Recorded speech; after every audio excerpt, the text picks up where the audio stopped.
I want Tong Po. I want Tong Po. What's up, everybody? Welcome to PCP Movie Night here on Pop Culture Philosophers. I am your host for this evening's festivities as we talk about maybe the second greatest movie of all time in the history of cinema. That's a stretch. Let's be honest. We're talking about Bloodsport 2, Kickboxer tonight, and we got a great panel of guests to join us for the second week of Van Damme November here on PCP Movie Night, including Stu at Dr. Doom's fan club, postcards from Latveria. Your branding is really confusing. Stu, it's Stu. What is up, man? What's up, man? What's up? Thanks for having me tonight, bro. Glad to be here. Dude, I'm super excited to have you on for your second PCP movie night. A movie. Yes, sir. Yes, sir. I just feel bad that your first one was Tales from the Hood, a movie not near as good as this cinematic achievement, right? Yeah, absolutely. No, this one is way up there. Absolutely. All right. Speaking of way up there, it's Verno from Blood Splatter Chatter. He's high as a kite, not liking Thanksgiving as much as the rest of us. How you doing, man? What's up, dude? Yeah, and I just keep looking at the reviews. I'm the only one on the planet that didn't have a ball at Thanksgiving. So, dude, my review went up when I did Dylan's show the very next day. I was like, you know what? Fuck it. I like it even better now. I didn't even rewatch it, man. Well, I was probably bumming you out. I was taking you down. I was killing your buzz. I'm sure, man. No, I was killing my buzz. Speaking of killing buzzes, it's Killing Buzzes Brooks. What is up, my man? What's up? You excited to talk about this marvel of film history? Well, yes and no. Well, you know, we had a streamlined panel planned last week, but then after the glory that was Bloodsport, we had to have Verno jump in. Verno's like, I'm down. We also had Joe Corallo, editor and writer extraordinaire. He's here to talk about this monumental achievement in filmmaking history. Yes. Very sincere. I got a few notes about that. Anyway, we also got from some point in the fucking future, apparently, or the past, I don't know, however you deem it, it's Jab. Jelani, what is up? Hey, what's up? Hopefully you can hear me and see me. It's on my phone now, so. Your phone is better than your laptop, bro. Think about that for a moment, man. That's all I'm saying. Oh, thank you. I appreciate it. You do look like you got some Vaseline on the lens of your phone, though. You look like RuPaul's Drag Race Season 1 right now, bro. You look like a dream sequence of a soap opera. You know what I'm saying? doing what I can, man. Trying to figure out what's going on. You in a flashback right now, dude? Yeah. Or about to go into one. He's gonna start waving. I just remember one time Jelani's like, I don't know why my phone pictures are always so fuzzy. Then one day he's like, oh, I still got this plastic film on my phone, and he peeled it off. Like, how long you had that phone? He's like 6 years. Anyway, yeah, I don't even have that phone anymore. It's right here and it's dead. Oh. All right, speaking of dead, it's Van Damme November. So last week we talked about Bloodsport. We all gave it 5s across the board.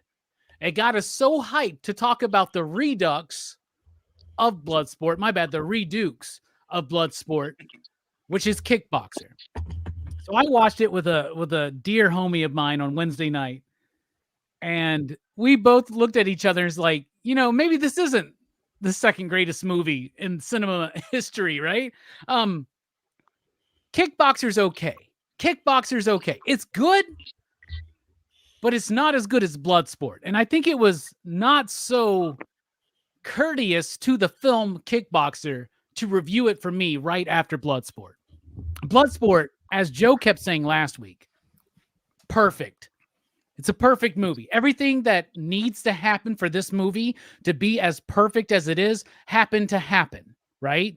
Every level of cheesiness or actual like talent that came across, it was in the right levels to make that movie just perfect. Kickboxer, not so much for me. One thing I would say is there's not enough fighting in this movie for me. It definitely focuses more on the training, and I like that, but like, can I get Van Damme to actually fight somebody before he gets to his big bad of, let's just be honest, it's Sagat. You know what I'm saying? Like, this is Sagat. Like, if Street Fighter didn't pull Sagat from this, they even are fighting at the Sagat stage at one point. You know what I'm saying? So, I don't know, man. Like, I like the movie. It's fun. The music is great. Van Damme is actually really good in it. Van Damme, I'm telling you what, he's acting his heart out. This is probably the best he had at that moment. He's Getting delivered the full Van he Damme. has. But it needs more fighting. It needs to be more than just a redo of Bloodsport, but not as intriguing, with less fighting, not as tightly paced, a little bit more lingering, not as exciting, though it actually makes use of its location better than Bloodsport. We kept talking last week about how Bloodsport, they were filming in, I think, Hong Kong or something like that, somewhere over there, and it looked amazing. But here, they're in Thailand, and you know that they are in Thailand, and it looks really good. It's got some great cinematography tricks here and there, but it's the pacing, it's the story, it's just the overall lackluster nature of it compared to Bloodsport that just actually makes it a little weaker, in my opinion. Speaking of weaker, Stu is never weak. Stu, what do you think? You see how I twisted that? I was wondering where you got it. It's like it's going to be an insult, then it became a high salt. What? Anyway, Stu, what do you think about Kickboxer? Man, I think you nailed it. I think a lot of things you said were true. I do think Bloodsport's superior in a lot of ways. I think from the villain to the storyline, but I don't know. We almost get like two different Van Damme performances in this. Like he's trying to be the shy, sensitive character in the first half of the movie, and then when he's got to step up and be the man on the revenge mission in the second half, it's like he's kind of like taking charge and being more assertive. But yeah, I completely concur with what you said about the training montage was a bit extended here. I did, however, really like what's his name, Jen, his trainer. I like people say he's a Mr. Miyagi knockoff and stuff like that, but I kind of liked where he was coming from. So I liked his presence in the movie, but yeah, I don't know. Overall, it's got a fun, straightforward story. Some parts of it are really cringe. Whether it's outdated, some parts of it I just found myself laughing so much throughout this. It's just like when it tries to take itself serious and when it doesn't. It's just, I think it's funny intentionally and unintentionally. But yeah, overall, yeah, I think it's of course huge in the Van Damme canon. But yeah, I do love it. I think, but despite its defects, warts and all. Yeah, the problem to me is it needs to actually pull more inspiration from Bloodsport and less from like Rocky 4, right? Or Karate Kid. It's kind of like going for that. It's like montage. It's like training. It's like all this kind of stuff. And it's the only thing it seems like it's really pulling from Bloodsport is Van Damme and Paul Herzog or whatever doing the score, right? But like it is trying to mimic the success of some of those other films that were like super hype at the time. Speaking of super hype at the time and not so much now, what about you, Verno? What do you think about Kickboxer? Well, not hype anymore. So, I went into it preparing to like be defending it because you were like half talking shit about it, comparing it to Bloodsport last week. Which, by the way, let me say this is the perfect way to cover it because then we can like compare and contrast, and we can really see how damn similar they are and the little things that make it different. But after watching it again, it's like, yeah, dude, it drags in so many more spots, but it's got plenty of moments that make it badass. Like this was a big one for me when I was a kid, like almost just as big as Bloodsport. The little things that we're gonna nitpick about, like I didn't care when I was 8 years old in my basement kicking this pole with my brother, you know what I mean, or dropping things on each other's stomach. You don't want to fight this dude; he's kicking poles, bro. Yeah, yeah. But it has things we'll get into it, but it's not as good as Bloodsport in most ways. But there are certain aspects of it there's certain things it does do better than Bloodsport for sure. And Van Damme's great at it again, man, for sure. Van Damme's really good. He's acting his fucking little heart out, man. And he's like, I think he's like tighter and sexier in Bloodsport, but in this one, like, I don't know, man. There's something going on there too, dude. So I don't know. Speaking of tight and sexy, Brooks, what do you think about Kickboxer? Nice. I found this movie to be incredibly mediocre. Like it's basic, man. But it's not bad. Jean-Claude puts in a good performance. It's got some decent fights in it. But like, I think what elevates it a little above just being a completely mediocre action movie is just that dance scene. That one dance scene in there. Like I saw, I like, oh man, this is where the movie shoots its shot. This is where it pops off. So yeah, it's not bad, but like, you know, especially compared to Bloodsport, it's just not. It's not even the same. Almost, it's like they're not on the same level. No, not at all. I was talking to somebody at the shop, and I was like, yeah, we're doing Kickboxer night. It's like, yeah, the worst part about Kickboxer is that dancing scene. I'm like, actually, that's like the best part of the movie, honestly. Like, he's like, I don't understand why he's dancing like that. I'm like, he's drunk. He's drunk. He's drunk. He doesn't even know how to dress properly, man. He's but white like, boy you know dancing. Yeah. Speaking of not knowing how to dress properly, Joe met a guy like that one time and told him to go and fuck off. Joe, what did you tell us about what you think about Kickboxer, my friend? Who, by the way, Joe also, his brother was a former kickboxing champion until he went to Thailand and got his ass kicked. So, my youngest brother actually did do mixed martial arts, oddly enough. But did you watch him in New York? I never watched him actually do it. I guess I'm really a shitty brother. Thanks for letting everyone know, Robbie. Appreciate that. No problem. That's what I'm here for. No, absolutely. So this movie, there's probably like half an hour or so of it combined that hits like Bloodsport levels in a movie that's longer and a lot worse paced and far more bloated than the Bloodsport. It's like a lot of stuff sprinkled throughout. There's little glimmers, and then the end fight. And other than that, it's like, what if Bloodsport was boring? It's a very apt description of this movie. Yeah, it's like when you're at Thanksgiving dinner this week, right? And you're like, man, these I really hate this yam casserole that my aunt made, but the walnuts were really good. Those walnuts on the top were really nice. They were like candied. They were perfect. That said, my grandma's like candied yams are incredible, and I cannot wait for Thursday because that's like the only time of year I have them, and it's going to be phenomenal. So Kickboxer, Thanksgiving, 5 you digs. Amen, dude. Amen. Nice. Amen, everybody. Speaking of overindulgence on Thanksgiving, Jelani's gonna drink and eat 50 deviled eggs this Thursday at Thanksgiving dinner. What do you think about Kickboxer, my friend? You got it wrong, dude. It's gonna be like 70. So it's going to be a thing that happens. Right. If you're really going to do 70 deviled eggs, please let me be there. We'll live stream that shit, dude. Like, we'll make so much money, man. Jelani will eat another deviled egg for a $5 super chat. Do it. Yes, it will happen. I can't wait for Thanksgiving. And Joe, you're right. Kickboxer's just, man. Like, it's okay. It's got its moments. It's got Jean-Claude Van Damme like doing the splits like once, and it's the dance scene. Yeah. And like, I think he did it one other time. But like, you see less splits in this movie, and that's really disappointing. Tom Poe, he's a great villain. I think he's up on the levels.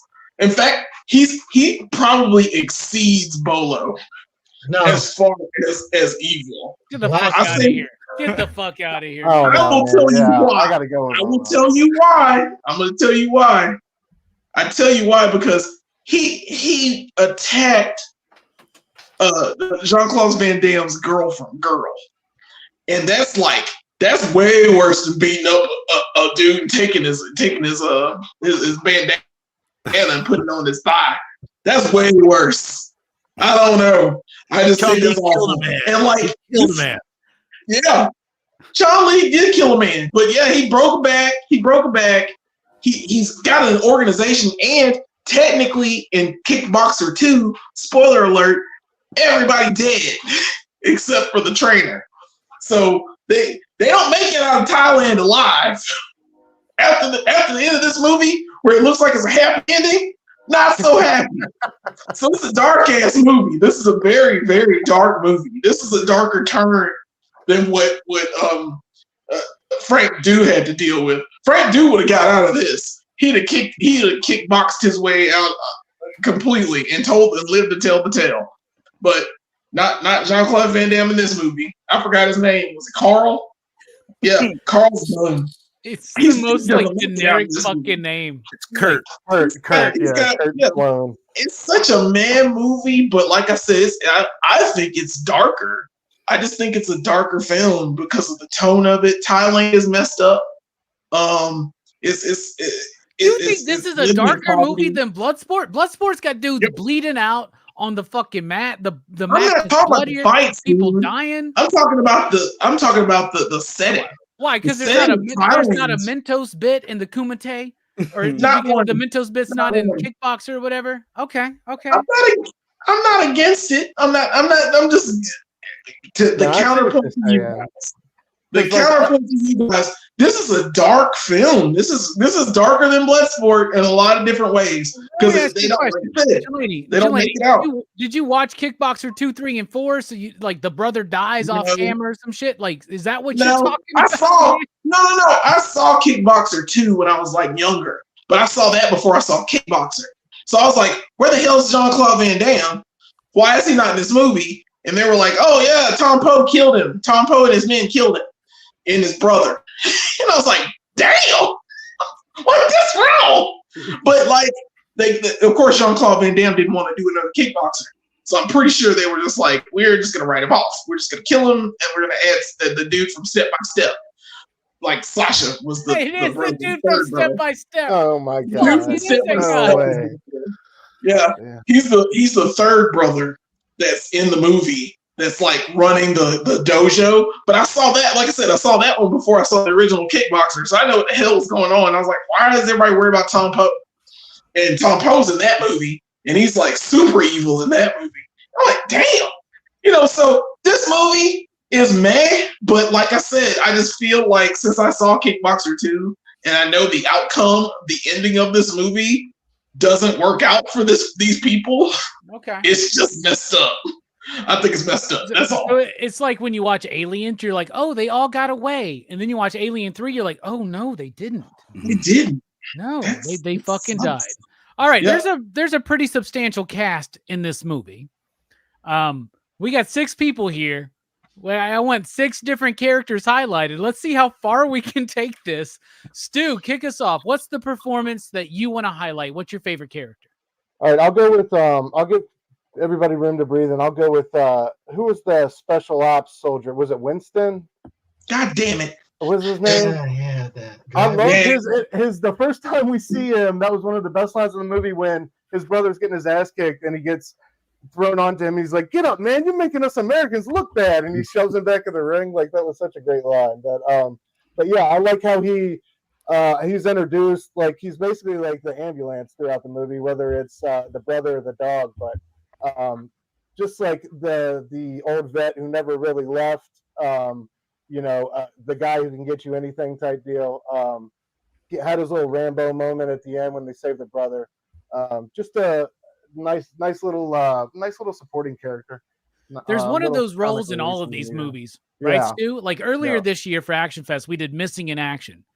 There's a dude who plays this exact same fucking role. Absolutely. There's a dude in every single one. I think Rambo 2's got one of these fucking dudes, man. Like, just like shows up, does his shit. And I love him. I love the way he goes, Muay Thai bullshit.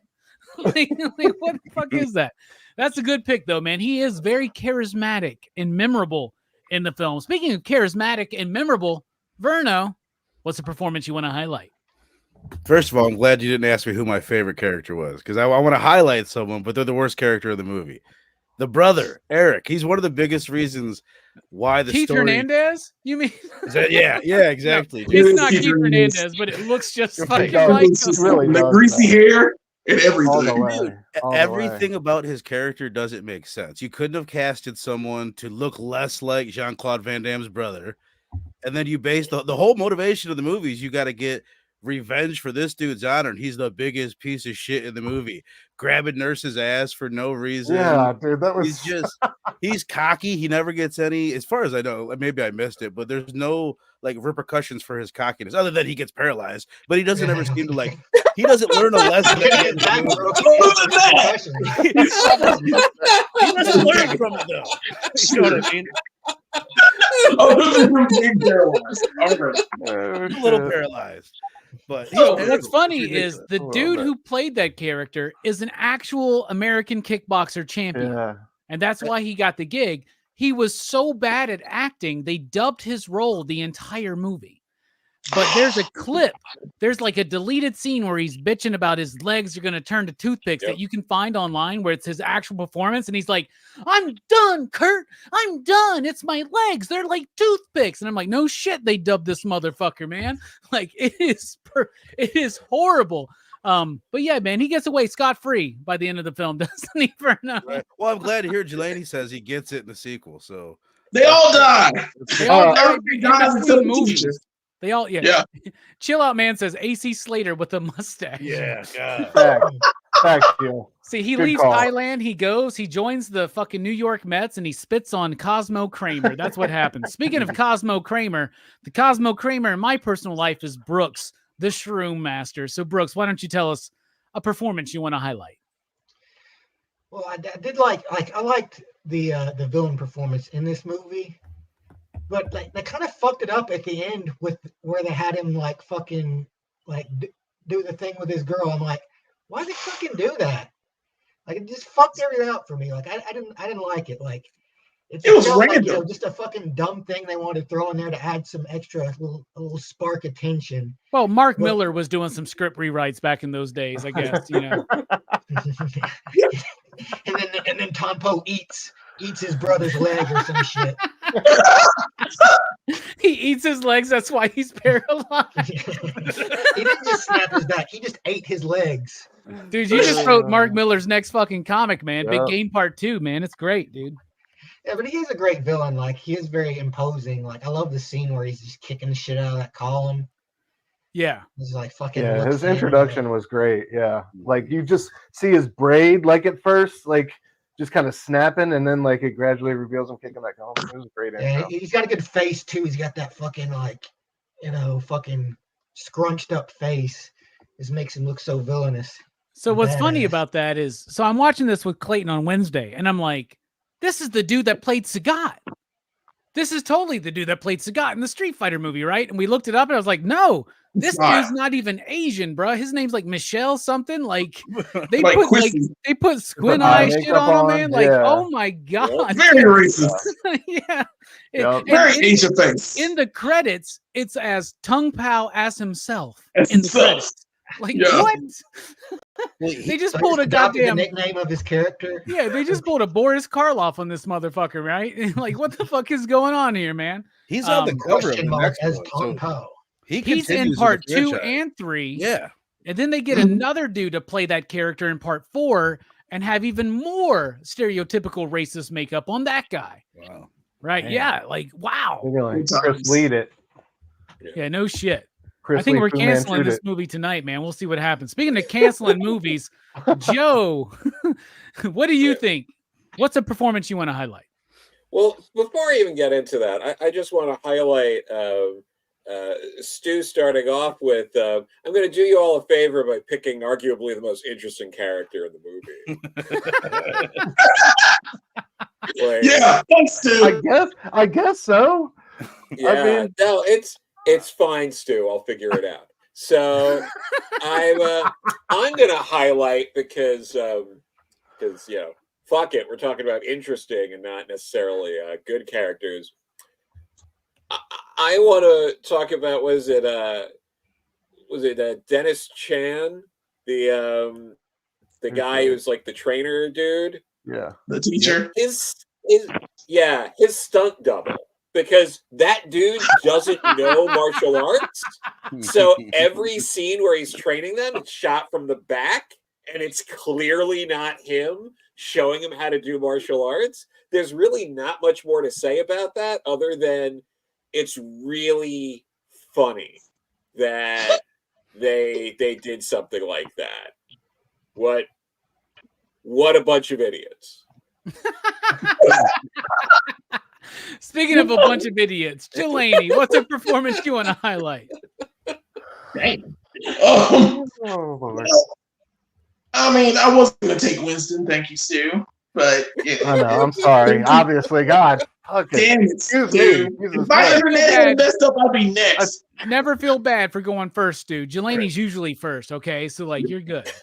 It's all good, dog. I ain't mad at I you. was trying to stay out of the way, bro. My bad. You're okay, dog. Life. I'm just giving you shit. But I mean, hell, I'll take Jean-Claude Van Damme. I mean, he's okay in this movie. He'd be my next pick anyway. He's so goofy and reserved at the beginning. And, I saw him fight. Don't kick. He's kicking balls. Don't fight this guy. Come on, man. Don't fight this guy. And like throughout the movie, as he's training, I do see the change in him. Like he's really wanting to take this seriously. He really, his body is fucking toned. I know, I'm pretty sure Robbie will mention that, but his body throughout this movie probably looks the best. It looks better than it did in Bloodsport, especially when he's wearing like next to nothing fighting Tom Poe at the end. Dude, that is a hot ass scene, dude. That last fucking fight, there's so much ass in that fucking scene. He's just fighting What the butt fuck, naked. So He might as well be butt naked. It's such a wild fight scene.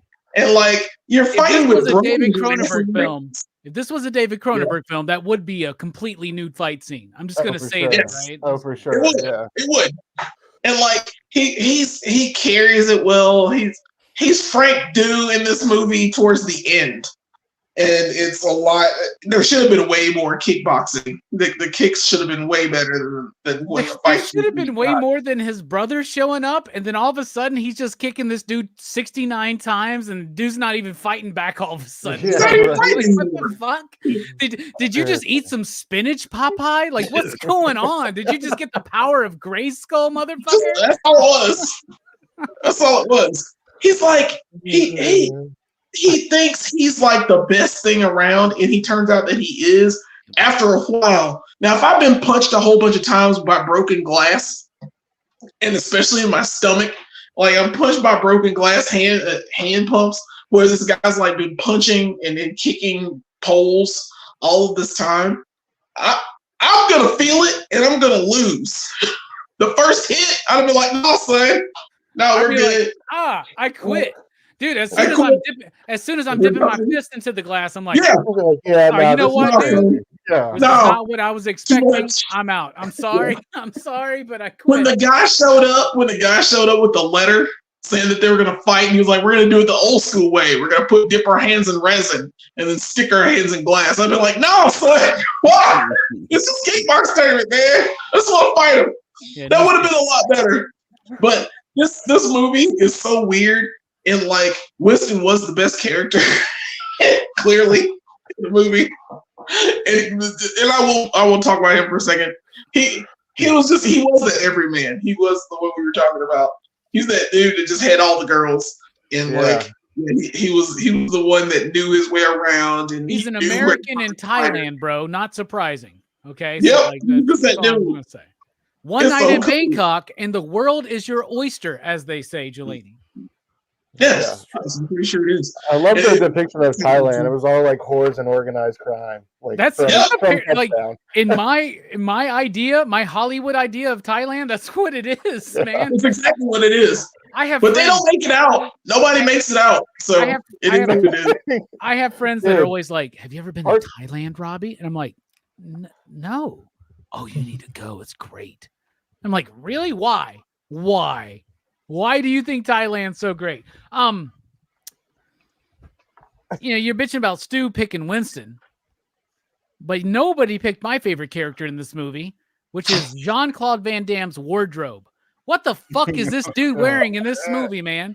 He's wearing like a fucking together in the back. Like, he's wearing like first of all, he's wearing like a denim vest with no shirt and the fucking the high ass pleated Katy Perry fucking jeans right? Then he's wearing those high ass fucking pleated khakis with the fucking, yeah, dude. What is that? It's not a tank top. It's not a tank top because there's suspenders. Yeah.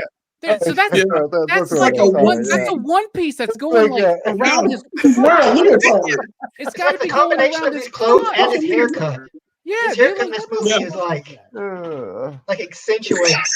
He's got an Almost. accountant's fucking haircut in this fucking movie, dude. Yeah, he Just does. same as Bloodsport, man. What's He going does. on? Anyway, it does. Jean-Claude's fashion sense in this movie, man, and because in Bloodsport, at least in the ring, dude had the best fashion sense. He looked so fucking badass. And this one, dude, it looks so fucking bad. He looks like a soccer mom. He's dressed like a soccer mom in this movie, man. He dances like one too. Actually, he's dressed and dances like a hot ass soccer mom with too many margaritas, a margarita night at the karaoke bar. All right, speaking of too many margaritas at the karaoke bar, we're about to get into the style and structure of the film. But before I throw it over to Mr. Margarita Night, Stu, I will say it's a little long. Like Joe said, I'm going to steal this shit from Joe. It's bloated. It's a little bit long. The pacing is not quite there. The script is not near as good. Maybe we do need Frank Dukes to just like bullshit some more stories so we get some better movies or something. But what do you think about the style and structure? And one more thing I'll say, Stu, before we throw it to you. Once again, the usage of the location is something they do better in this movie than Bloodsport. Like, it is beautiful and gorgeous at times, which absolutely blew my fucking mind watching this movie. I was like, how can a movie be so bad and look so good? Speaking of being so bad and looking so good, Stu, what do you think about the style and structure?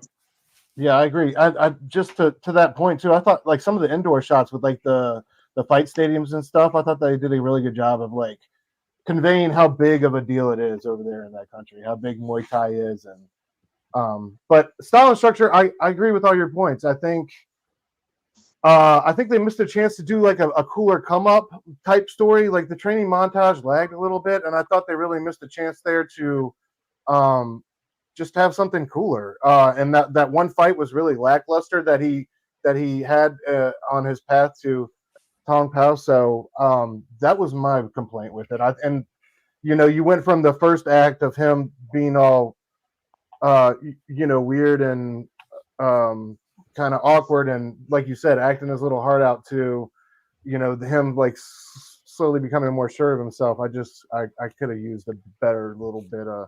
The ending was okay, just the dragged out ridiculousness of like the last fight scene and all that, but and I thought it was like corny and cringy when his brother showed back up and they started the chant. But yeah, the middle part like could have done a lot.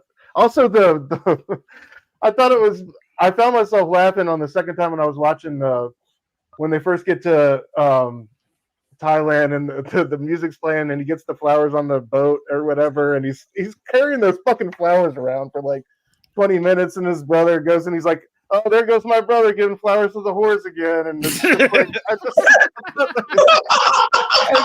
it's just like that section of the movie just cracks me up. That'd have been a perfect spot for a Mentos commercial, by the way. It really felt throw like it in there. When they zoom in on his facial expression at the end, like it feels like they're dude. Yeah. So, yeah. That's my two cents. Speaking of throwing flowers to the horse, Verno, what do you think? What do you think about the style and structure? I'm just seeing the comment from Introspect. I'm going to throw flowers to this horse. The editing. There's the one thing that stood out to me. I don't know what he's talking about the editing. Fight-wise, we all praise Bloodsport. Nobody said anything negative about Bloodsport, the fighting, and it's dope. It overdoes the slow-mo. But I felt like there's more kinetic action in the fights in Kickboxer than there is in Bloodsport. Bloodsport's the comic with the big splash pages, but a lot of the stuff in between isn't nearly, the editing wasn't. What they do in Kickboxer is if they punch somebody once, they shoot it from 5 different angles and they pop, pop, pop, and then it's 5 different punches in a row. That's true. But that gets really old really quick because they just use that same trick over and over. But it is cool. There's more kinetic energy in the fight scenes in this. story wise, where I think it's actually better is the first 15 minutes. I like the intro to this one way better than Bloodsport. I'm more engaged at the opening to this. And then I love a movie that has a good training montage in the middle, and it's got a Mr. Miyagi and it's got that. But this is like the 6th or 7th best one, you know what I mean, of movies that do that. So, but I mean, I guess that's yeah, I'll save the rest for. I was about to get into the music, but I should shut up. Yeah, you should shut the fuck up because we're gonna but you know, one thing is Jean-Claude Van Damme is the fight choreographer in this film. Yeah. Right. So Yeah, maybe that yeah. has something to do with it. I don't know. Speaking of I don't know, Brooks. Not every segue is going to be the best, but what do you think about the style and structure of the film? Well, it's a very basic executive, which Bloodsport is too. But this one, it seems, I think it plays a little like too by the book. It feels like, you know, I think that's why it, you know, it feels a bit more mediocre to me, is because, you know, it's very much in the action movie formula, and you know, it has less fights and it has more training in this movie, which, you know, because in Bloodsport, like, Frank Dukes didn't need to train. Frank Dukes was just like on God mode the whole fucking time. But this movie is like, you know, like Jean-Claude, he has to start out as like he has a little bit of fighting experience, but he needs to train with, like, you know, a serious Muay Thai dude to get the experience to be able to fight the last dude.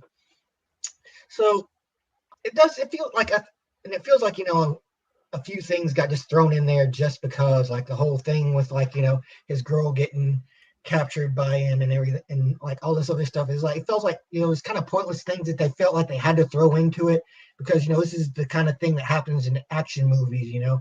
Dude's gotta want to, like, beat the guy more, so we've got to, you know, throw in this thing where he, like, assaults his girl and all this. You know, it's not bad, and it doesn't feel like overly long to me, but, you know, it doesn't feel as, you know, as tight as Bloodsport, you know. Yeah, for sure. What about you, Joe? What do you think about the style and structure? Oh yeah, no, it's not great. You end up spending way too much time with the training. It's boring. Like, I'm sorry, it's just boring. It's a lot of, like, getting to the guy, training with the guy. And what Bloodsport understood that Kickboxer clearly does not is, you look at Van Damme and you're like, oh yeah, he could kick someone's ass. So they went straight into he's in a tournament. You can't do that with Van Damme being like, I don't know the first thing about fighting. I'm a ballet man who's so fancy on his feet. Whatever will I do? Like, Should have beaten Tom Powell with a pirouette. he looked like he could have fucking murdered his brother, and you're trying to convince me that his brother's like the hot shot, like, and Van Damme's the one who, it's like, you can't do that with Van Damme. Like, if you were going to do that with Van Damme, he needed to be wearing, like, baggy clothes the whole first half of the movie. Some thick ass glasses, some buck teeth, some straggly, stringy hair, right? Yeah, they like Clark Kent it up or something. He comes up, he's supposed to blow up. He needs to look like Edward Nygma before he becomes the Riddler in Batman Forever. Yes. That's what he needs to look like. There you go. Have him like hunched over a little bit. Maybe have him have like an inhaler. Like you had to do things you have to sell it. You have to convince me this dude don't know shit about shit and is gonna learn something. And instead, he's like, I'm so jacked, but I know nothing about punching and kicking people. Whatever will I do? And then I'm somehow going to learn everything I need to know to beat Big Muscle Man in 3 months to avenge brother. And it's like, no. This movie, like, Bloodsport did an incredible job of suspending your disbelief. Like, right off the bat, you're like, of course this guy's going to kick everyone's ass. This movie does fuck all to suspend your disbelief. It doesn't even attempt it. It's just like, you dumb motherfucker. You're going to sit there and take Van Damme not knowing how to fight for a whole goddamn hour. You're just going to sit there for an hour being like, when is Van Damme going to learn to kick a person? You know, like, fuck that, man. That was not cool. Speaking of fuck that man, not cool. Delaney, what do you think about the style and structure? Now I feel offended. My segue is getting ahead. You're right, Joe. You're absolutely right. It's just it's poorly paced. It's very sluggish. It has no life to it. Like it needs something to push it forward. And like you said, like Bloodsport gives you that suspension of disbelief. You're just like, wow, this is a fight. He's gonna do this, but it's so just weird. Like I'll put it in terms like this. Why did no one know? Why did they immediately go to Thailand? He was like, book us a flight to Thailand. Yeah, I'm the greatest fighter in the world. The reporter asked the question. He's like, okay. You don't go scout you don't scout nobody. You don't go down there and notice this guy's kicking poles. I mean, you don't know your competition. You're supposed to, normal fighters have managers. They go out and like look at the talent and like figure out what's gonna happen and like plan the trip to know what you're gonna do. Do you need additional training? Do you need to meet this weird dude in the woods? Do you need to meet his aunt? I mean, do you need to meet his niece? Do you need to do these things before you fight some fucking guy? I would do that. That would be me. I would just realize that I need to do this. But the second I saw him kicking poles or kicking stands and knocking over buildings, we're not fighting. We're good. I'm good. I'll go back. I'll live the life in Bangkok and do what I need to do with my life and go back home and eat the food and try the horse and get the diseases and come back home and then have a great story to tell. We're like, wow, yeah. You're like, weren't you gonna go over there to fight? Like, hell no. I saw a guy who's kicking poles, man. Fuck that shit. It's all because that one dude who's like he's a producer of the film, I think, or whatever. And he's like, what about Thailand? They invented kickboxing. They're the best. And he's just like, books a flight to fucking Thailand, right? So like, random. Yeah. I had a buddy who just came back from Thailand. He came into the shop the other day. I was like, hey, man, how you been? He's like, man, I've been in Thailand for 3 months. I was like, I bet the food was good. He goes, no, the food fucking sucked. He's like, the food sucked. It was the most like gnarly, slimy, unedible bullshit I've ever been served in my life. Then he goes, but when we went to the city, it was good. Anyway, all right. But yeah, it's not only that. And I'm surprised none of us have mentioned the children. The naked children at the very beginning of this movie who are just nakedly jumping in the water, and this is just in our film. That Van Damme's like taking pictures of and shit. He's like taking pictures of these naked children in the water. It's I was Thailand, like, bro. One night in Bangkok, and the world is your oyster, man. Yeah, Like, I'm telling you. It's a lot of work, man. It's a lot of work. I wouldn't have kept that in film, but all right, let's just have that happen. Here we are. But it's like, yeah, but the scenery for the movie, it looks great. It is shot beautifully. There's just something about the way this location like makes itself a character in this movie. It is so wonderful. And you're right. I forgot who mentioned about the arena. I love the arena. I love how big it is. I love how it is packed to the rim. Dude, I did not understand that fucking. There was like a live action USA Network fucking like fake Mortal Kombat like fighting show or some shit, and like it made me think of that fucking ring. I don't even remember the name of that show. It's like from the 90s. If anybody remembers it, please let me know. Talking about Mortal Kombat the live tour? No, I'm talking. It was like a USA live action show. It was like it was set up. Mortal like Kombat Conquest. No, it wasn't Mortal Kombat. It was a Mortal Kombat type thing, but it was like faking it like it was an actual like fighting tournament, but they were like scripted characters. It's like a little bit like American Gladiator. What's that? Like Lucha Underground? No, man, don't worry about it. Somebody's going to remember, and like whatever, That's it's fine. wrestling. Fable wants to say try he-whores, and I agree. Why not? You know, He horse. in my household, we just still call he-whores whores. But anyway, the music though in the film, I really like the music in the film. It's it's Paul Herzog who did the music in Bloodsport. I like the music here, but it's not as good as Bloodsport. Bloodsport had this kind of like, that might be it, Perry. I don't know. Like I have to look into it a little bit more.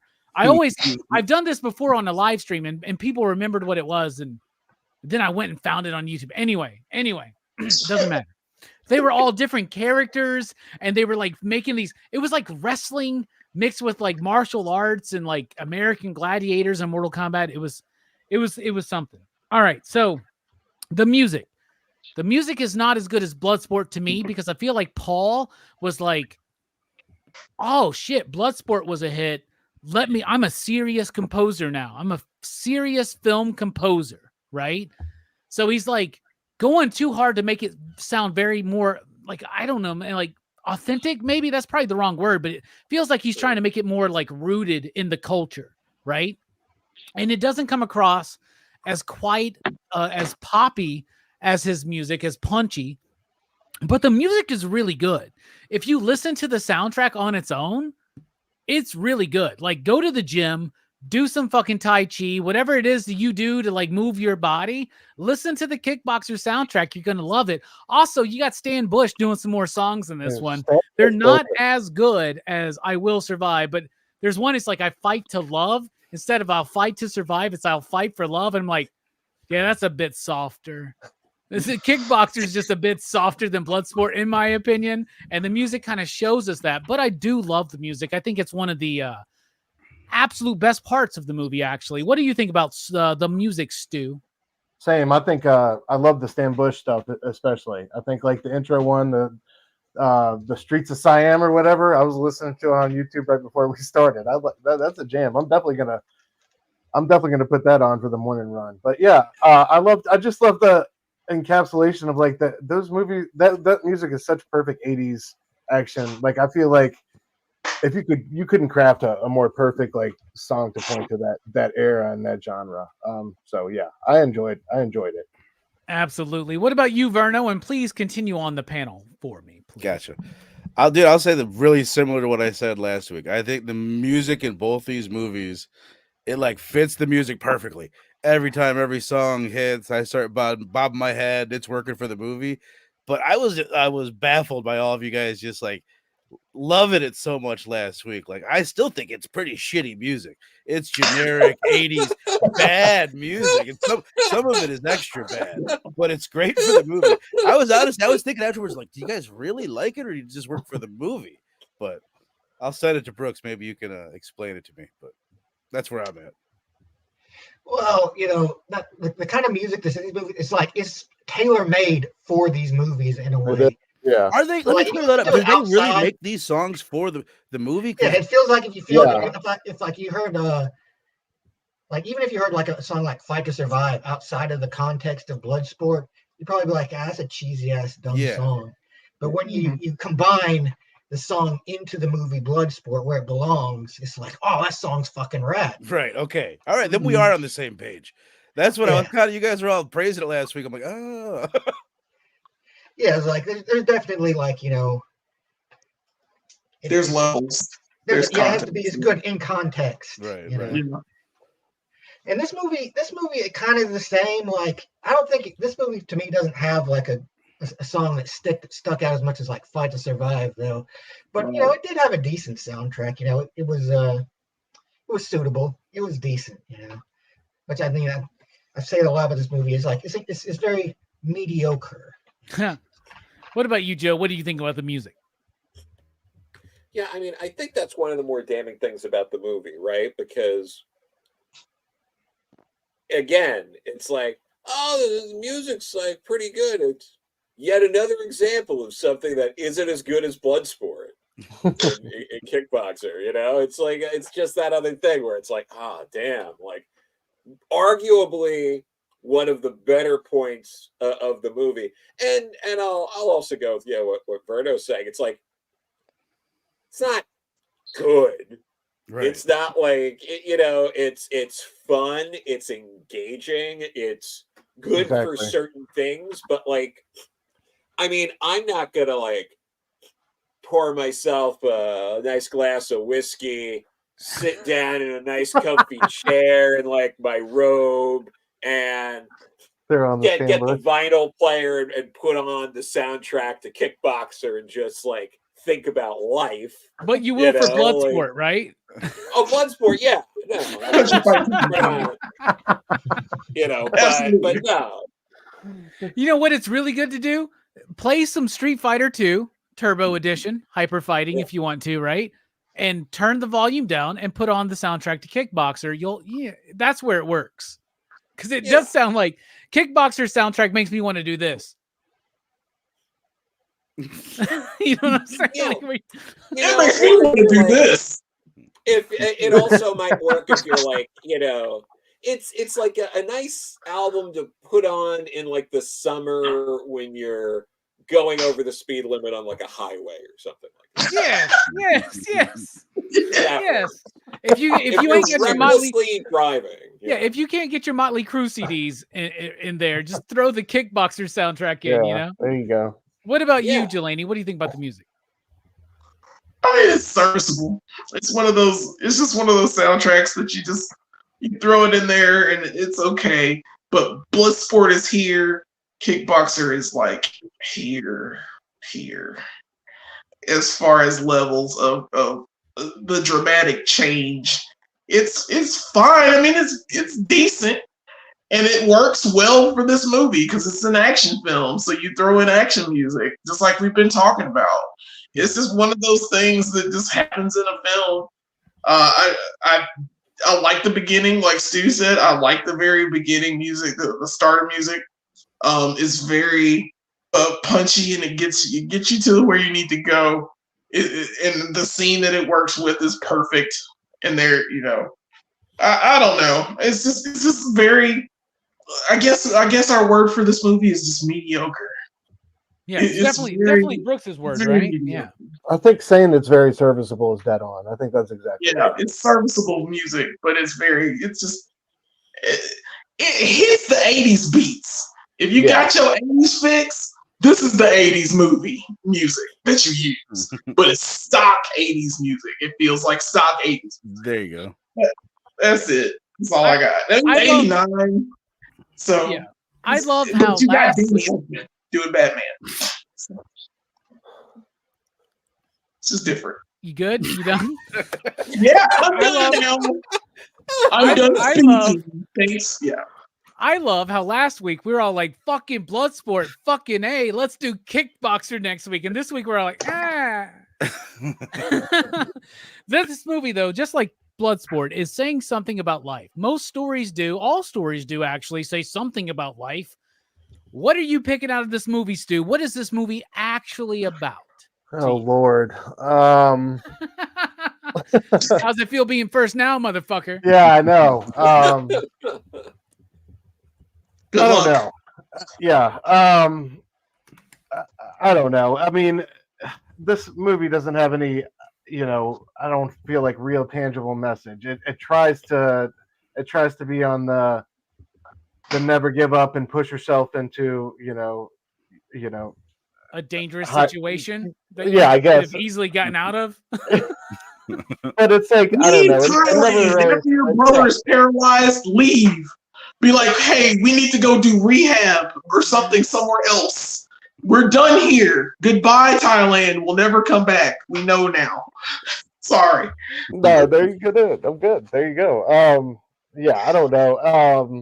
I don't know. I don't think it tries to execute that revenge story. But I don't know. How it gets there doesn't really work for me. Stu has said, I don't know, like 11 times. Yeah, sorry. Try to get me to give a meaning for this. You got the rundown, right, Stu? You got the rundown this morning, yeah. right? Yeah, man. But you've seen this show before, right? Yeah, but like sitting here breaking it down, you know, trying to come up with a Pull some meaning. deep meaning out of this, Stu. Come on, man. I'm just thinking, look, man, You do this every week, Stu, man. Just be like, it's about like fucking your brotherly love. I think you said fucking your brother. I was like, maybe. It's about denim. It's about denim, man. No, I get what you're saying, man. This movie does like I don't think the filmmakers knew what this movie was about either. So do not feel bad, man. We're just fucking with you, Stu. But I get what you're saying. 100%. Verno. Dr. Fisherman. What about you? What's this movie? Show Stu how this is done, man. What's the deep message behind Kickboxer? First, I want to say, I wish they would have killed just kill the brother, kill Jackson in the last one.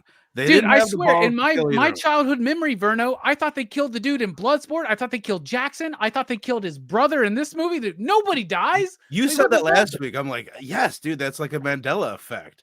Like, there's something about that. I thought they killed them all. I thought they were all dead. But other than obviously, it's like I'm gonna avenge my brother, and he's a cocky. Here's part of it. It's like he's a cocky American. That's what gets his brother in the situation. So then later on, like when he's starting to like become Jean-Claude Van Damme in the movie, he's like, I can do it. I can fight him. I can beat anybody. And I'm like, oh, maybe they're like kind of making him cocky now, but they don't. They're just like, yeah, I can fight him, and he can. It serves him perfectly.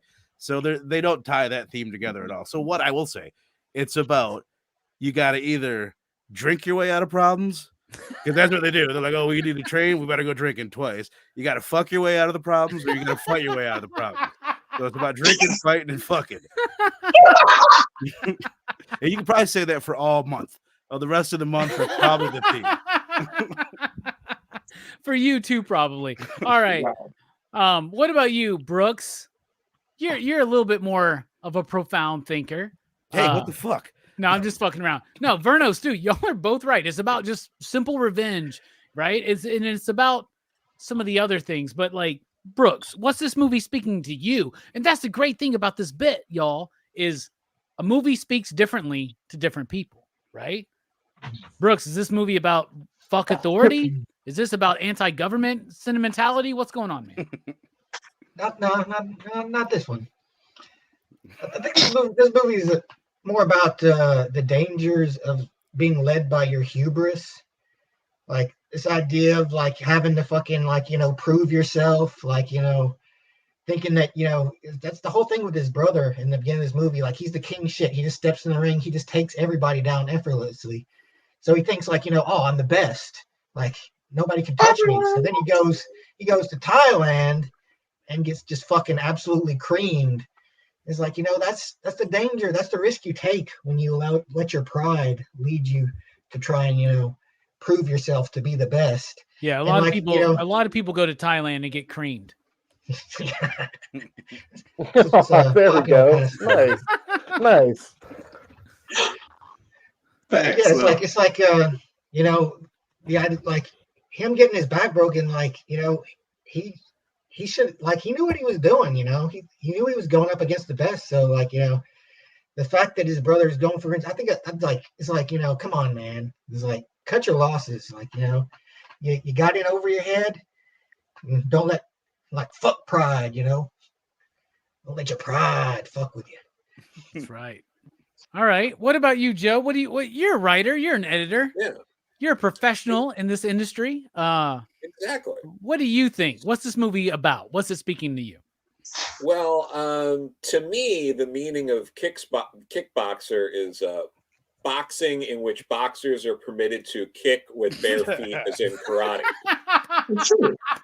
And knee strikes and elbow strikes too, apparently. Yeah. And a kickboxer is someone who incorporates that into the act of kickboxing. Nicely put. What about you, Jelani? What's this movie about to you? Don't dance, don't drink and dance in Thailand. Apparently people come to kick your ass. If you can't fight, you're gonna get your ass kicked. And or you'll be Jean-Claude Van Damme and kick everybody else's ass. So And yeah, don't go to Thailand not knowing who your opponent is, because that's stupid. Do some fights first. Don't take on like their champion immediately. At least Van Damme fought one dude before he went to Tongpo, right? Right. Like you gotta work your way up in the circuit. Like there's a circuit there. Even though you're a champion, you just go in and you do like a preliminary This movie came out in 1989, right? Yeah. Mike Tyson's Punch-Out's already out. Like, yeah, it's already happened, right? Yeah. Like, sure, you're the champion in America, but you just can't come to somebody's country and not know Muay Thai. Like, there's kickboxing and there's Muay Thai. Yeah. And apparently they use when we all played Punch-Out for the first time, we were like, we can't just go into Japan and fight Piston Honda. You know what I'm saying? He's going to kick your ass the first time. You got to whoop Gabby Day's ass a handful of times. It's not a thing. There's so many things you can get from kickboxer just to learn from life. Like, don't give flowers to whores. You know, it's just little things like that. They're just things like you don't give them to them. You give them money. And I just want to say this. Officially, Pop Culture Philosophers is very sex positive, and we support sex workers of all kind. So, but you give money to them. All right, Jelani. And then also, there's more. Don't mess up the locals. Don't beat up the local like muscle. So like, you know, people don't like get killed and like beat up and taken away because, you know, he was fighting. He fought those people that were stealing her money and messed up her shop. You know, don't fight the local people. Just let them take the money. It's okay. You can go. That's it. That's all I got. Perry, I got some nice footage. If you are so inclined, just message me. Anyway, all right. For me, and I'm not trying to weird stretch or nothing, but this is what the movie's about. It's picking up on what Brooks was saying, but this movie is about hubris and humility, right? The hubris of the brother, the pridefulness of the brother. I'm the greatest kickboxer champion of America. Who? Thailand? They created this sport that I'm the champion of? Fuck. Like, I love the idea that he didn't know. Like, oh, Thailand created this shit? All right, let's go. And he shows up, and Sagat shows up, and he's like, Tiger, uppercut, Tiger punch. And it's like when you first get to that level in Street Fighter 2, and you're like, what? You're just like, what the fuck? Yeah, right. You just get got, dude, right? So like, but then, and I appreciate what you were saying, Verno. We don't see Van Damme fully go into this hubris, but one thing that is highlighted is why he wins. Well, he wins because his brother shows up and he has the faith of the crowd. And they chant his fucking name, whatever it is. Like it means white devil or whatever the fuck it is. I like right? to point out you didn't have us open the show by chanting the white thing. That would have been awkward. No, we didn't. We didn't. The Kumite thing didn't work quite so well last week, like I thought it would. But the idea is that like one of the biggest lesson that Van Damme's character learns when he's going through training is to get more in touch with the quiet spiritual side of it, right? Martial arts is more than just fighting. It's about like discipline. It's about like oneness. It's about stillness. And that is something that Van Damme's character does learn. Now, they don't really go over the top with it at certain times, but it's to me a juxtaposition against what his brother's approach was. His brother came in and said, I'm the champ. I got it. Got his back fucking broke. He even, it's so bad, this dude got beat so bad, he was dubbed throughout the movie. You know what I'm saying, right? So then you got Van Damme's character who's having to learn the more spiritual aspect of it, a little bit more humility. He approaches the art, the martial art, the cultural art with a humility. He bows to the gods. He's like listening. He's like reflecting. He's trying to be still. So to me, that's what this movie's about. It's about the hubris of the brother and then the humility that causes the revenge to actually happen, to come to fruition. So that's what I think. All right. Out of 5 possible you digs, Stu, kick us off. You out there in the chat, let us know what you think about Kickboxer. But Stu, out of 5 you digs, what do you give it? Man, I'll give this a 3.5. You digs? Solid enough fight choreography. A good villain. Some memorable moments. Like I said, I found myself laughing through it more than I probably should have. So yeah, a 3.5. I just want to go back just to try to amend my my bad answer. I think what you said is absolutely true. I think there's that one scene in the park where they're talking about their upbringing, and his brother's like, Dad was always tough on me or whatever, but it made me strong or it made me tough. Like you can see that they, and he grew up in Europe and it was a completely different kind of education for him. But I don't know. That's one thing that I felt like they could have built on a little bit is like their upbringing and how they were the same, but really completely different. But I don't know. I thought that could have tied in like you said, like his approach to his humble approach to learning and everything further on in the movie. I thought that would have been a better I don't know, yarn to spin. But yeah, 3.5 you digs for me. That's a solid rating, and that's a really good point. And I do think that there's a moment where somebody needs to let that dad know, bruh, they're different fathers for both of these kids, man. Like, I don't know if you don't know this, but like Van Damme's got a different dad. All right. So then Keith Hernandez, right? So like maybe you need to dive into that. What about you, Verno? What do you give this movie out of 5 you digs, man? What do you rate it? Yeah, I'm right there with Stu. It's still a really fun movie. It's one I'm glad. It's one of those I probably wouldn't have revisited. It might have been another 20 years if I didn't join up for November or Van Damme November. I wonder how we would feel about this movie at age 60. Right. I wonder how we would feel about it if we didn't watch Bloodsport last week. You know what I mean? Like I'm really curious.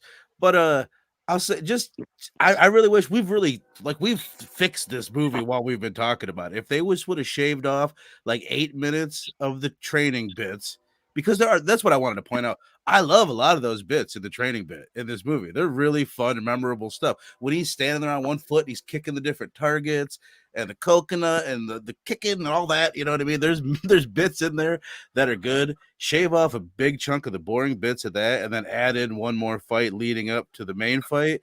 And this would be better than Bloodsport almost, because that's one thing I said last week to you guys. It might have been afterwards. There's like a family element to this movie. There's a little bit tighter connection. Once Jackson goes out in Bloodsport, Van Damme's on like a one-man mission because he's like, whatever, blonde chick, I don't care about you. There's something different here in Bloodsport that could have been better, obviously. But like I said, it's still awesome. Like it's still super awesome. Yeah. So 3.5. All right. What about you, Brooks? What do you give this mediocre film? I give it a 3.5. The 0.5 is for the dancing scene, which I love. No notes, perfect scene. It makes the movie. And then his outfit, man, makes it even better, dude. Yeah. All right. I'm glad we all noticed the suspenders and like had to like sit there and picture him. Well, I don't know if we all pictured him, but I certainly did. I pictured him putting them on, bro. Yeah. I was like, you intentionally wore that outfit, man. Like, and those high ass pleated fucking khakis, bro. I lived through the 80s and the 90s. I remember that shit. I'm glad they got rid of khakis. Yeah, I wore those. Joe still wears high ass pleated khakis like Katy Perry. So no, he doesn't. Actually, Joe, I don't know. I've never seen you. We'll have to see. But anyway, Joe, what do you give this movie out of 5 you digs?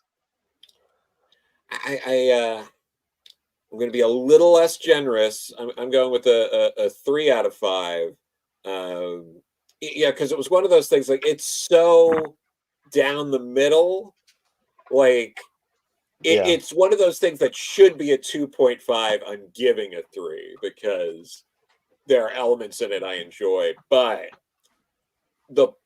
what prevents me from doing anything more than that is there's really nothing in the movie as it stands. I know hypothetically we can talk about all the ways that this could be better, but there's nothing about the cut of the movie that we have right now that we viewed that is just structurally or better put together than other movies like Bloodsport. Like there's nothing about this where I'm like, oh, well, I'm going to watch, Kickboxer now because I just watched Bloodsport the other day. I'd rather just watch Bloodsport again.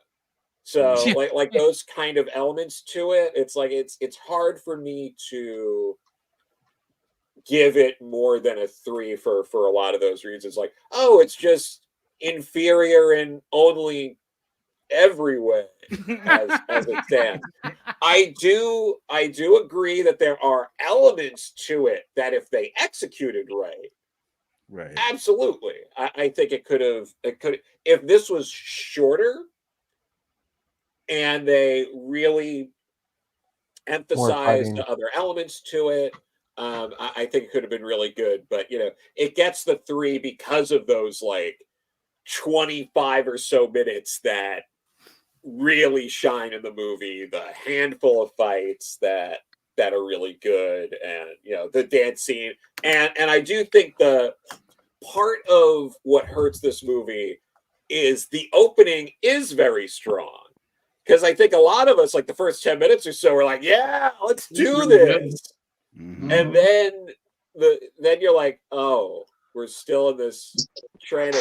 Oh, he's dropping coconuts from like a tree on him and stuff like that. But that's a great scene. So overall, I'll give it a 3 out of 5. A very generous 3 from Joe. What about you, Jelani? I agree with Joe. I'm gonna give it a 3. I was gonna give it a 3 anyway. It's one of those. It's one of those. It's an average movie. It's just so painfully average, and I'm like coming off of Bloodsport, which is a fucking fantastic film. Like this is.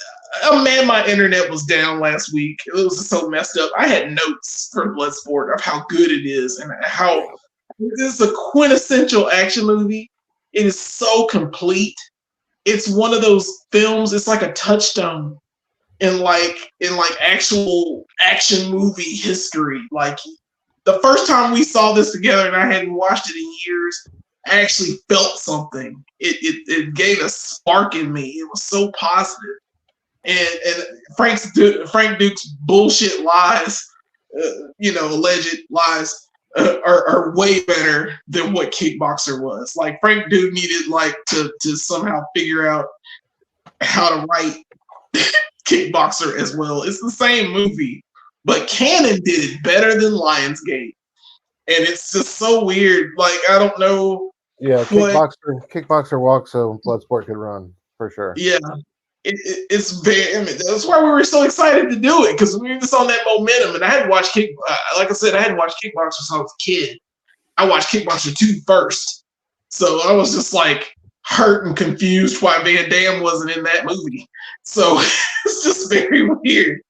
But it's average. It's just one of those movies you watch it and you'll forget about it.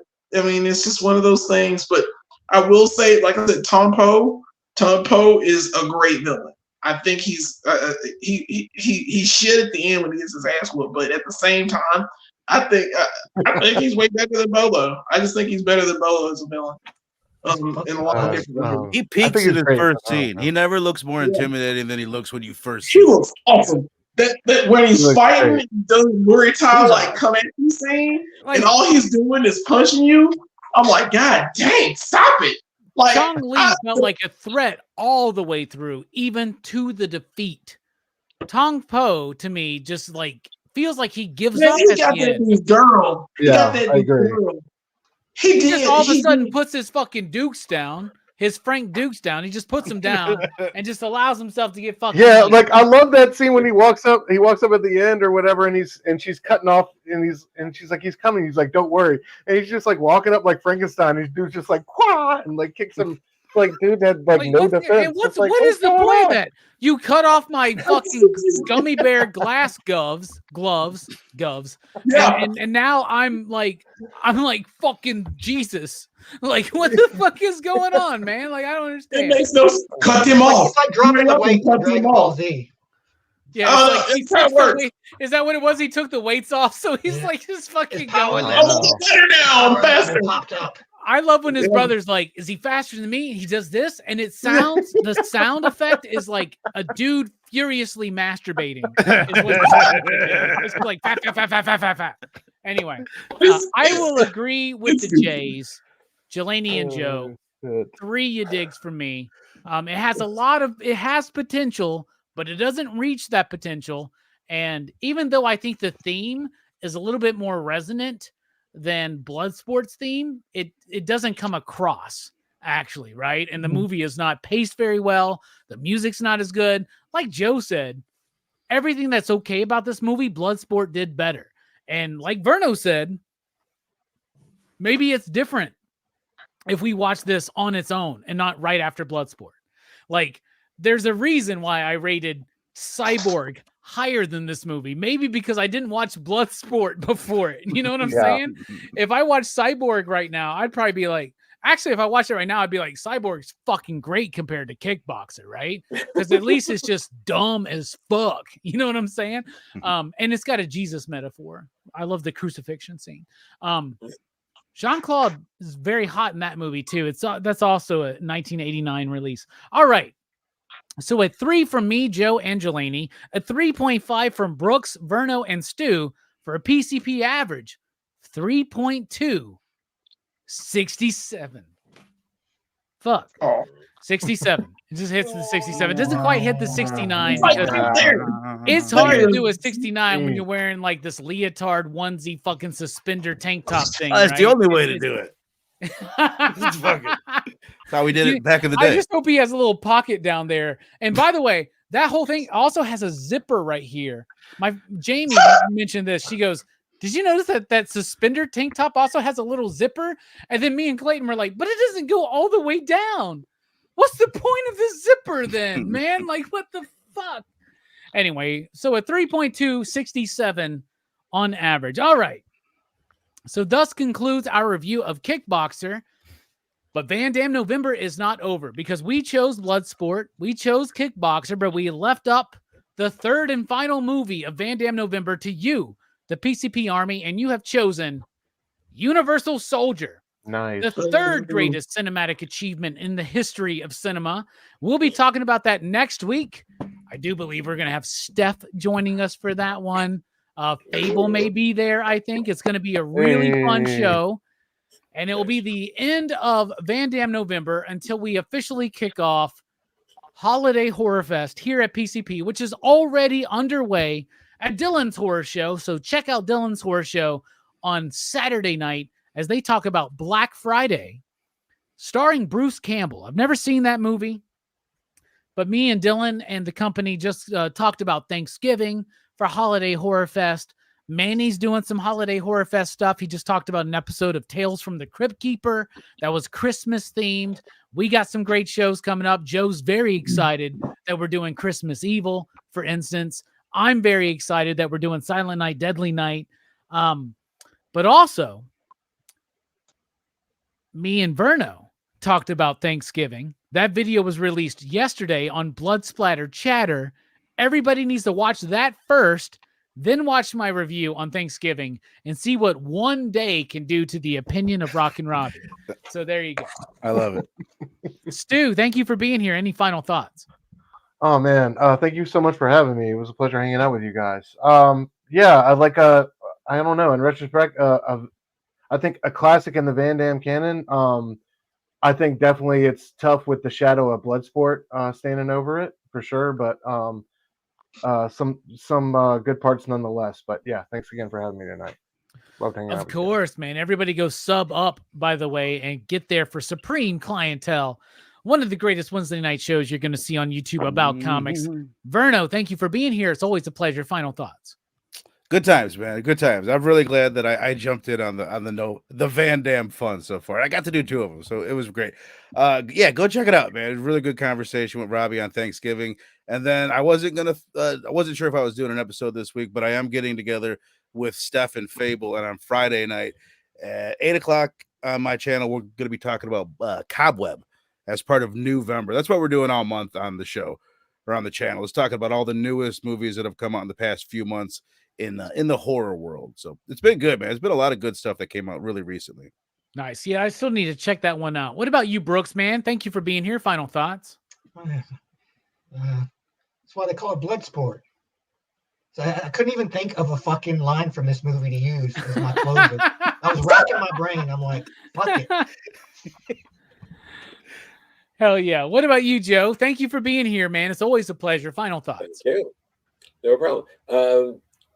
We need to figure out how to get Bloodsport preserved by the Library of Congress. It is still Amen. not preserved by the That's crazy. Library of Congress. Absolutely. And I think it is in all of our best interest to make sure that this film gets preserved. This film being Bloodsport and not. This film should be next to the Mona Lisa. I love half the This final is Mona thoughts Lisa. are about All right. Bloodsport and not Yeah. Kickboxer. It's so perfect. Joe, let's get a campaign together, man. I think we can make it happen. I really do. I really do, man. I really, really do. But Jelani, it's always a pleasure. Final thoughts. Yeah, Bloodsport is better. I mean, totally watch that one. Like, if you had a choice between Kickboxer and Bloodsport, of course, watch Bloodsport twice. And, Brooks and I do this thing called Go Figure Reviews. We just celebrated 1 year together doing this stuff. We're going to do some more fun stuff this coming week. I'm going to drop a video probably on Thanksgiving. We got the Whirly Bat we're going to do. It's the new superpowers kind of thing. And Robbie got tons of vintage stuff that he's going to totally bring over. He might even be in the video. So we're going to do that part. And we're also going to do the Fangor figure. It's a Mark Mattel Creations figure. It's in a brown box. I haven't opened it yet. We're going to open it on thing. Hopefully we'll be able to do 2 videos. It depends on how well this goes. This comes out. Got a new camera. So things should be working out pretty well, man. Sound will be a little better. It'll look a little better. And can't wait for the new stuff that comes out. And of course, thanks for having me on. And Bloodsport's way better. That's all I got to say. Yeah, for my final thoughts, I don't want to really dig into Bloodsport. So next week, join us for Universal Soldier. Hopefully that one pleases us a little bit more. Check out Verno's show. Check out Dylan's horror show Saturday night as they talk about Black Friday, part of Holiday Horror Fest. And I guess my final thought really is fight for love? I don't fucking know. Just fight to survive. But you didn't see that, did you? Everybody loves a winner. Perfect.